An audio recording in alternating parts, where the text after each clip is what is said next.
Om Namo Bhagavate Vasudevaya. Om Namo Bhagavate Vasudevaya. Om, I bow to the Lord Vasudeva. Joy to you. I'm going to continue reading from the Bhagavad Gita, chapter 1. This is stanza 7, and it doesn't say much, but I have a few things to say about it. Here also in balance, O flower of the twice-born, those leaders in my own army who are outstanding. Now Duryodhana has spoken with great anxiety when he sees this great army opposed to his own army, and he's worried about what the consequences will be to him in this war. He addresses Dronacharya as, O flower of the twice-born.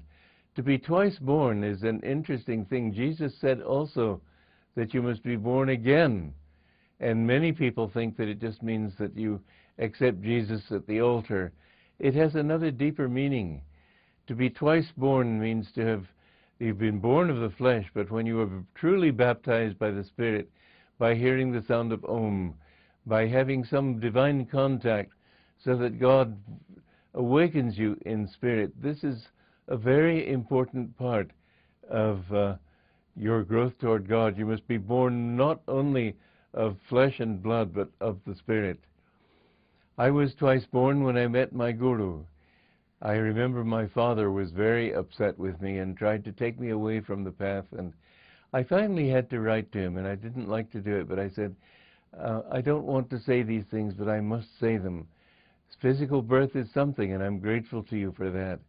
But don't try to turn me against my Guru. Spiritual birth is everything. And if you try to take me away from him, I must choose. And how can I choose between somebody who gave me my physical birth in one life and he who has been my father for many incarnations? My Guru to me represents God, and God has forever been my father.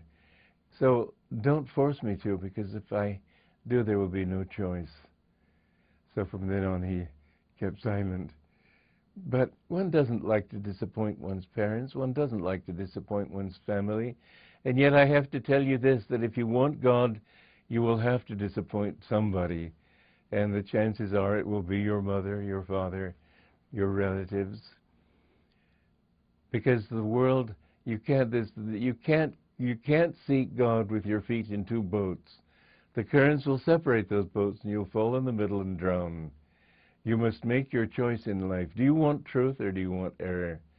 Most people would say, well, I don't want error, but I want to have a good time. They don't realize that that is the error.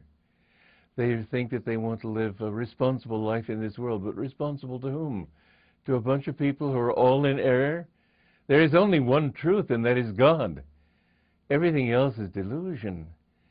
And how many lives do we wander in delusion? There is a statement in the Bhagavad Gita which says that with the day of Brahma, that is when God creates the whole universe again, I throw all these beings out again. And in the Rubaiyat of Omar Khayyam was a great master, a Sufi master in Islam. And he said that it was my Guru interpreted it, explained it to me in this way, but that many of those who come into manifestation at the beginning of a day of Brahma are still wandering at the end of a day of Brahma. It takes 5 to 8 million lives to reach the human level. You have to come up from the atom. Master said that every atom is dowered with individuality. God is everywhere, and His center everywhere, circumference nowhere.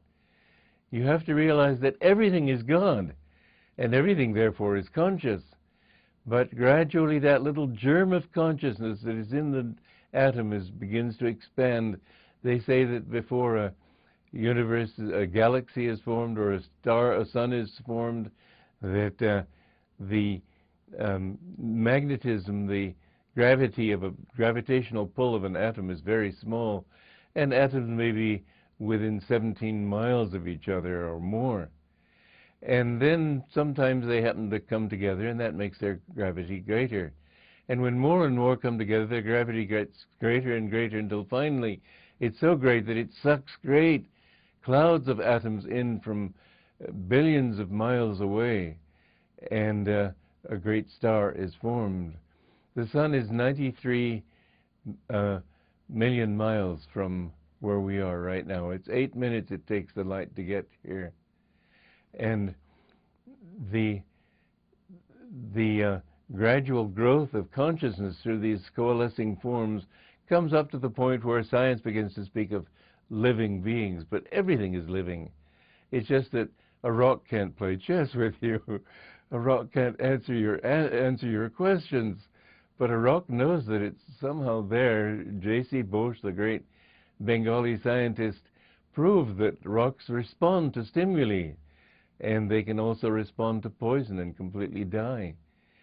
So gradually you come up through the germs, through the worms, through the birds and animals and so on, until finally after 5 or 8 million lives you reach the human level. But it would be a wonderful thing to understand that everything is conscious. Most people, when they grow food, just think they're growing something inanimate until finally it becomes living. They should understand that there are life forces behind what they're growing. If they have reverence for the divine power in even the food that they grow, they will grow much more. Findhorn in Scotland, because of its connection with the devas in the lower astral beings in the astral world that take care of plants, they were able to grow huge plants and much more nourishing. I read some time ago that the life force in spinach today is about 1/10 what it was back in 1920 or so. These are vague figures. I'm not trying to be exact. The point is that we should put life into whatever we get life back from. We should respond to this world with gratitude. And this life force gradually evolves up to the human level.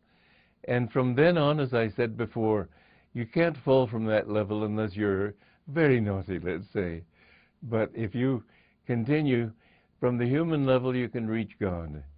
Normally what you do is you go from the human level up to the astral level, and you become an astral being and an angel, and then to a causal being, and finally become liberated in God. But you can be liberated even from this level. The important thing is that you love God and not try to seek fulfillment in anything outside of Him. So to be twice born is to be born in the Spirit, to know that from now on you want God, to have some sort of response from God, to be bathed in Om, for example, the great cosmic vibration, to feel the bliss of God's presence in your heart. These things are the most important thing of life. And so he's addressing Dronacharya as, O flower of the twice born. These meanings would be understood in India, but they aren't understood so well in the West.